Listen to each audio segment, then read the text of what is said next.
Hey everybody, welcome to another wonderful episode of Live Life Being Adored. I'm your host, Kat Manx, and I can't wait to dive into this amazing conversation. Some dreams begin with a single idea, and others grow over generations. Long before flowers bloomed across these fields, Greenfield Heritage Farm was rooted in the land itself, growing wheat and carrying forward a legacy of agriculture. Years later, Meghan Greenfield brought another piece of her story home. After building a successful floral business, she moved M Floral Studio to the farm, creating a place where farming, artistry, and community could begin to intersect. Over the years, these grounds have welcomed weddings, celebrations, and memories. But like any other entrepreneur with a vision, Meghan and her husband continue to ask a simple question: what's next? Today, that vision is expanding once again, not by leaving the farm's heritage behind, but by building on it through flower, education, community, and gatherings and new experiences. She's creating something designed to bring people together in unexpected ways. I'm Kat Manx, and this is Live Life Being Adored. And today, we are visiting the Greenfield Heritage Farm to talk with Meghan about honoring tradition, embracing change, and what it looks like to build something meaningful one season at a time. Live Life Being Adored, the art of celebrating everything there is in life, a podcast all about hosting, having, and attending amazing celebrations. Gathering matters, and you'll join me, award-winning event designer and publisher of Adore magazine, Kat Manx, as we delve into unique ways to have celebrations, why we have them, and the unique stories behind them, including places, people, themes, unique inspiration, meaningful events, and more. We touch on all kinds of celebrations and facets of them, from weddings, award shows, corporate gatherings, social events, kids' parties, birthdays, anniversaries, and the art of celebrating our gifts, purpose, and what we were created to do, which is gather.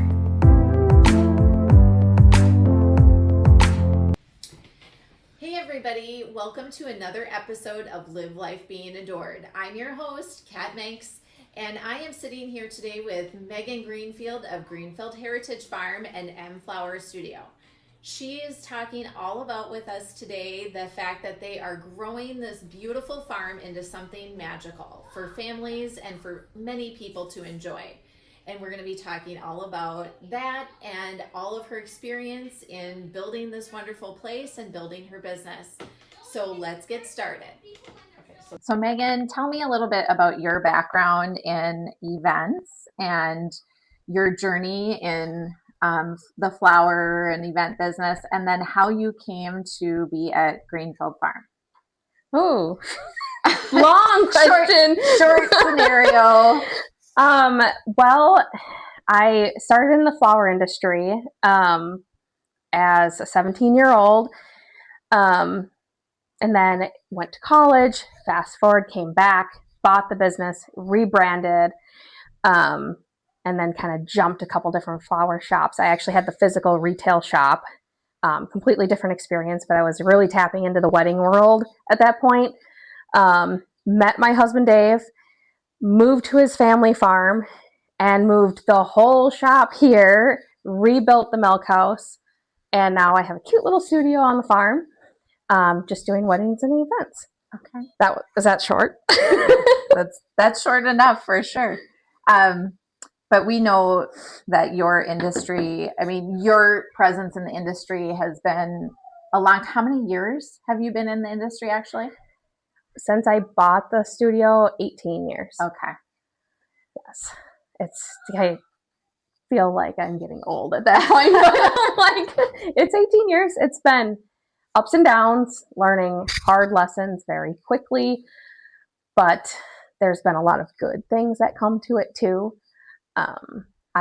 I love working with flowers. It's like a very great creative outlet. Sometimes I want to give up and throw in the towel and go, I'm never touching flowers again. And usually I have that, whoa, come on now, you've been doing this is your thing. Yep, even after 18 years, I still have those days, but it's okay. I've kind of had this like light bulb go on, I guess, in my head that we're doing all these things on the farm and we're doing all these things at the studio, but I'm like, when I go to networking groups, they're like, what do you do? And I say all these things and they're like, oh my gosh, like I don't even know how to brand myself, right? Like do I tell them about the flowers or do I tell them about the farm? Like it's because it's a lot to tell someone when you first meet them. So now I've been just starting to go, no, I'm with the Greenfield Heritage Farm. What do you do on the farm? And then I will say what I do. So I've been slowly kind of moving M Flower Studio with the farm. Mm-hmm. I feel like I can't like give that piece up. It's just got to integrate with all our family stuff. Yeah. Well, it kind of makes it's the foundation to everything that you guys do here on the farm, which you gave me a little bit of a tour, and we're going to be showing some pictures and things of the farm. And it's pretty amazing when you see everything that they've built here and all their plans and vision for what this place will become. I am a strong believer, and that I believe in your guys' vision for this place. And and I think that it will be such a spectacular place, more than it already is, because I see that you have the foundation of doing so many wonderful things here already. So tell me a little bit about what you guys do here currently and what you are, all the different facets of what Greenfield Heritage Farm is. So right now we do the corn and soybeans with Pa. He's 83. He still runs the farm together with Dave, and they're learning to work together, which is always fun. And so they do corn and soybeans, and then my husband does a heritage wheat, which is called Red Fife, and we make flour out of it, and we sell it to the grain. A lot of grain goes to 45th Parallel Distillery for a special Red Fife whiskey. And then the flour goes to different bakers around right now. And you can get it here on the farm also. Amazing. What our future plans as of right now, because I feel like they're constantly changing and we're pivoting, but we have a big goal of creating the mill here on site so we can clean and grind all the grain into flour here. To do that, we need to do a facility. It doesn't have, it's more of like a clean room facility with the mill. So that's kind of our big goal. We have a cut flower garden started. So we use a lot of that kind of thing into our arrangements. No, I can't produce all of that right now for all the weddings. Our weddings are too big, but we have a lot of other flower farmer friends that we all join together to make those weddings happen. And then we have a beautiful barn that we do weddings in, but right now we're kind of maneuvering some new rules and all that good stuff, which is okay because it's just growing pains, and it's actually kind of a blessing to kind of stop that and focus on everything else to get that going and then go, okay, now we can focus on this part. It just works. Yeah, really cool. Do you love to plan events and weddings and special milestone moments in your life? Because Adore has an amazing opportunity for you. We actually have something called the Society of Celebration, and it helps people that love to be the hostess with the mostest create the most beautiful celebrations without having to have a giant storage closet for all of your decor and events. You can actually have boxes of pre-prepared design items sent to your doorstep so that you can have the most wonderful celebration, pack everything up, and ship it right back. Join the Society of Celebration today to gain tips on how to make your celebration just the most beautiful event easily and efficiently, and also have the tools to do it. So check out Adore's Society of Celebration today. So let's think about like your future plans. You kind of have all of this laid out. Some of it's written down, some of it is plans laid out that you've shared with me a little bit. But looking ahead and your like 5-year plan for Greenfield Farm, what are you hoping this special place becomes?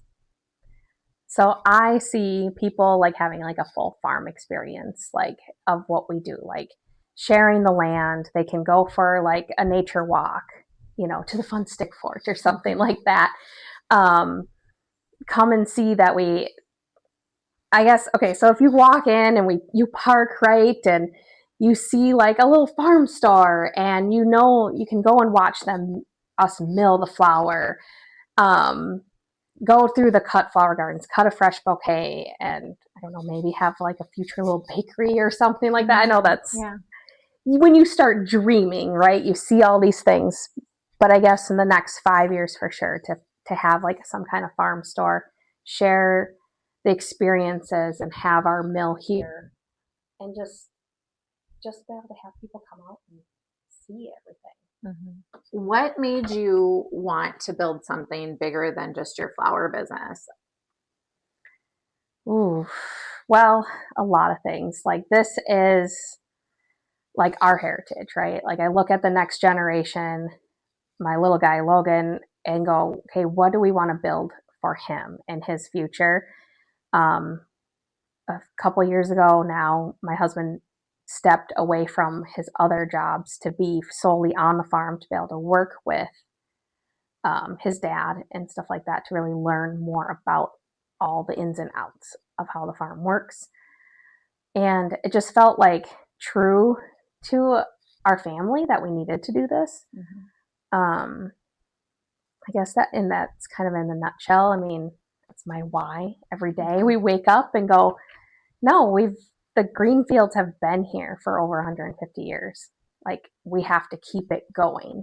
Like I feel like we have to pay our ancestors back to doing this. And why wouldn't we? I mean, the land is something that I really just want to share. Like, and then one of my other passions is to educate the children where our food comes from. Like some of the kids have no idea, no clue. And it's sad because it's like, what happens when the grocery store shuts down and you can't get food? Mm-hmm. We've experienced that before, in other parts of the 2020 world. But yeah, we need to teach the next generation. I guess that's my next why. Mm-hmm. What part of what you're building feels the most like you? Really like the kid education piece, I guess. I know that surprises a lot of people. Probably people think of the flowers and things like that. I have like a love-hate relationship with them at this point in my life, as far as the flowers go. But I haven't really got to do like my artwork without like having to do it. Does that make sense? Like the flowers, like I love it, but it's like I have to do that, right? Because that pays the bills and that does this, and it's not really like a passion project per se. It's a joy, but it's not like it's just different than like sitting down and like, oh, I'm gonna get to watercolor this today. I get to go and hang out with kids and do a project and read part of a story. That sounds way more fun than sitting in the flower shop going, oh my gosh, this bouquet isn't working. Should I throw it across the room or should I nicely take it apart? Yes, I have thrown a bouquet. Well, Mom can attest to that one. But this is a great segue into like the creative process, because something that we should talk about too is before you even got into flowers, you went to design school. Yes. I knew from the start, that's what I wanted to do from, I don't know, probably middle school. I'm going to be an interior designer. That's what I wanted to do. I mean, even to this day, I can look at a layout and go, oh, that's wrong. This needs to be changed. I think that what helped me get into like the wedding world is because I can see a lot of that stuff. I mean, to the point where when people walk in to a room, I mean, you know this, and you see all of like the table numbers facing the head table versus where they're going to be entering the rooms, it drives me bonkers. It shouldn't drive me bonkers, but it does. I mean, there was like one wedding, I just wanted to go and change it. No, I'm not here. I'm here as a guest, you know? But it's not going to hurt anyone for them being like that, but it's just me. But that speaks a ton to like your you going into floral design. You had that creativity. You had that. That's what you went to school for. It's just it became a totally different outlet than what you thought it was going to be. Oh, for sure. I had some experience that I got to do cabinet design and things like that.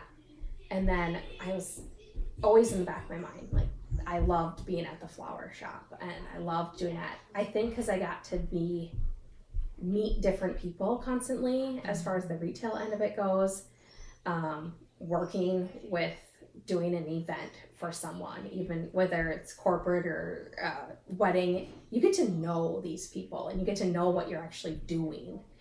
And that was always fun to me. So I know and like just talking to like you, I probably could tell you what I would do for like if you guys had to, I don't know, renew your vows or something. I'd be like, no, I could tell you probably what I wanted to do for you. Yeah. Just based on like your personalities, like the way your family's developed and things like that. I like to just tell those stories through that flowers. And now another break from our sponsors. Looking for inspiration, expert advice, and fresh ideas? Visit Adore Magazine and blog for planning tips, design trends, behind-the-scenes insight, and real event stories. It's your go-to source for creativity, education, and inspiration all in one place. Head over to adore-productions.com or adoremegonline.com. So you having that interior design background and graduating from interior design school, and you just happenstance fell upon buying the flower shop, right? Because you weren't doing flowers before that, correct? Well, that was my first job in high school. Same shop. I came back and bought it. I actually came back to see if they wanted extra help because I was going to be living back with my parents after I graduated. They're like, sure, yeah, we're selling the place. I was like, well, what? I did all my homework, got my binder ready, presented it to my mom and dad, because I need a little help. I need a co-signer, right? I mean, I'm 20. Hey, Mom, Dad, I'm going to buy a flower shop. They're like, you're what? Oh, they wanted me to settle down. I was one of those kids that tried everything. Soccer, art class, all these things. And I'm cool, right? I didn't know what I was going to do. They kind of wanted me to, like, this might be just one of Megan's things that she might just try out. This is kind of big. Until I showed them the binder. Yeah, then they knew. It was a serious deal. What has been, okay, maybe I should frame this 2 questions because there's probably 2 different answers to this. So what has been the hardest part of what you achieved so far? Let's start with that. The hardest part that we've achieved so far, I would say,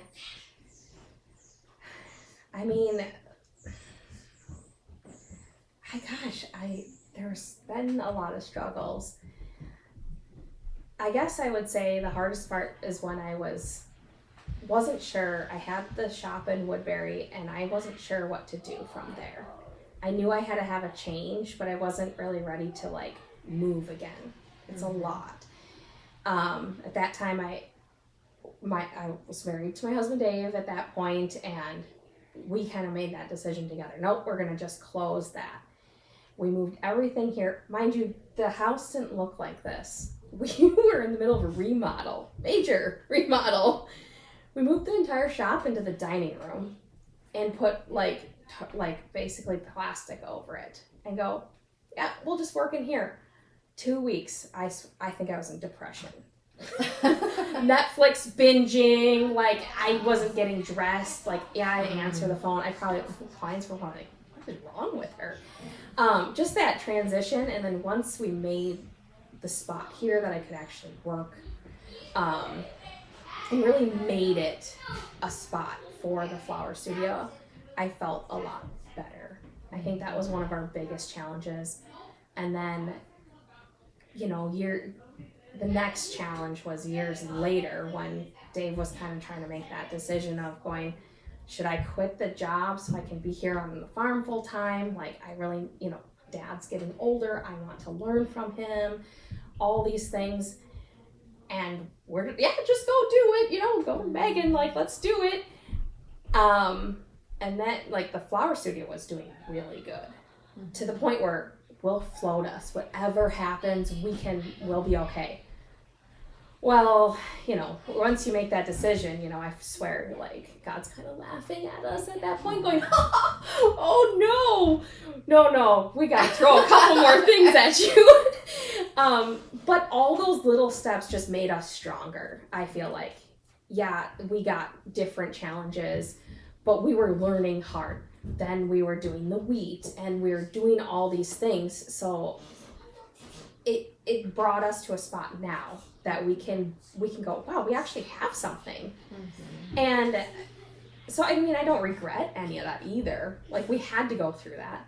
Mm-hmm. Even if I didn't move to Woodbury, the flower shop to Woodbury, wouldn't have met my husband, right? Like, you had all those pieces. Yeah. So doors opening. Yep. And even if you're mad and upset at the time, it's like, now I have a different outlook. I kind of, yes, I cry in the back, hallway going, oh my gosh. But the next day, it's like you wake up and go, okay, what opened? Because we went through this awful part.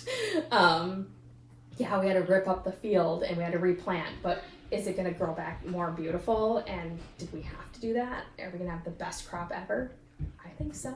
I'm rooting for it. Fingers crossed. Yeah. One of the things, you still do florals for weddings, mm-hmm. But one of the things that you've kind of evolved into because of where you want to take the farm is community experiences. Yeah. So tell me a little bit about some of the current types of community experiences that you do, whether they be here on the farm or other places. So right now we do some of the farmers markets, and then in August we'll be doing like a cut flower, like tea garden type thing out here on the farm. We have a book event in June 24th in Osceola, which will be really fun for the kids. We're going to bring like props so they can see like the wheat stalks and the wheat berries and the flour and understand where all that kind of the process and where they come from. We do well this weekend. We're going to be going to the peony farm.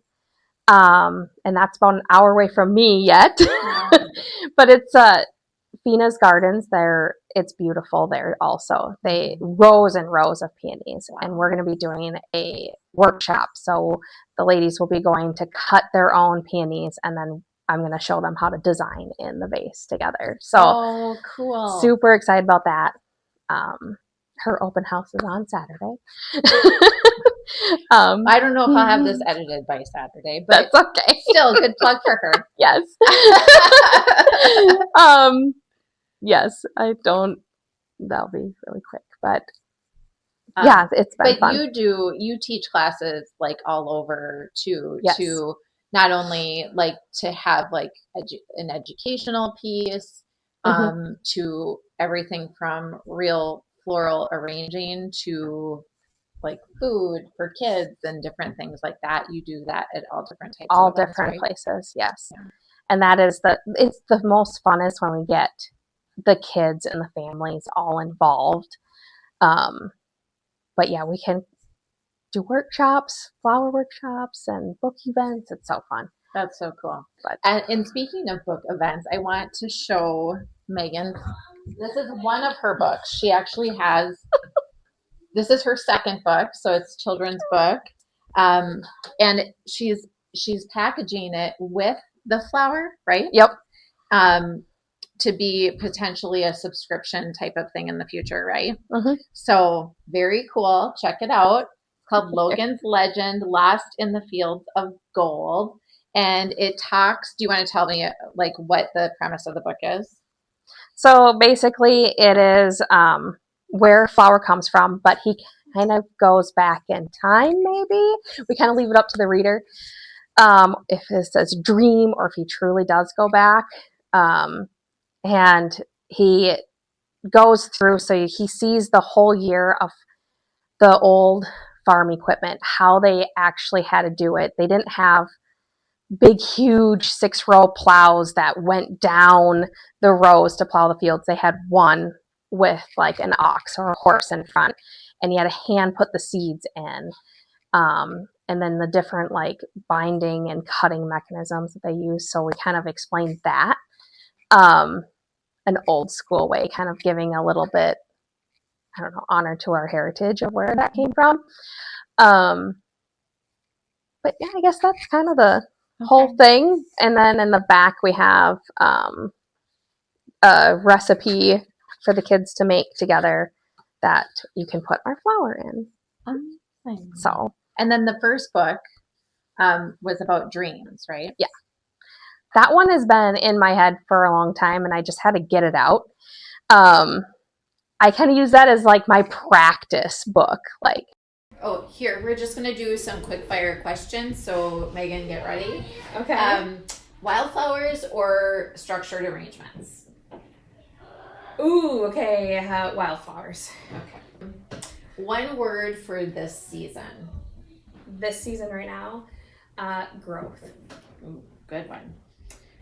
Your favorite spot on the farm? It's along a fence line, way in the back. It's under a shaded tree. Right, well, I guess it's not the fence line. It's right underneath the hill. It's a picnic spot, hopefully in the future. What's one thing that you hope visitors remember after they leave? Just how much fun and the connection they shared with their family, and just peace, I guess. Cool. Thank you for joining us on this episode of Live Life Being Adored. Go visit thegreenfieldheritagefarm.com for more. Thank you so much for joining us on this episode of Live Life Being Adored. Make sure you like and subscribe our podcast or our YouTube channel, and check out Adore Magazine at adoremegonline.com and Adore Productions, adore-productions.com. Have a great day and live life being adored until next time.